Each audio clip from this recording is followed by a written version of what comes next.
وہ وحی کا بیان ہے۔ یہاں تک کہ وحی کے ذریعے اللہ تعالیٰ سے ہمارا تعلق ہو گیا تو پھر اللہ کی ذات پر ہمارا ایمان لانا، اللہ کی ذات پر ایمان لانے کے بعد علم ایمانی تقاضوں کو پورا کرنا، لیکن وہ ایمانی تقاضے جاننے کے بعد پورے ہوں گے، تو اس لیے ایمان کے بعد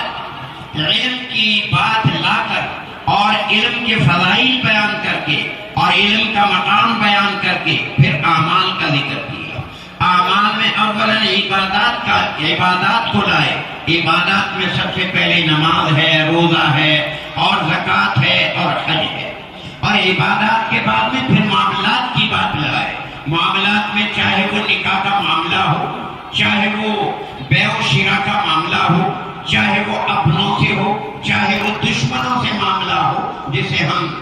غزوات و جہاد سے تعبیر کرتے ہیں، تو یہ تمام کی تمام باتیں بیان کرتے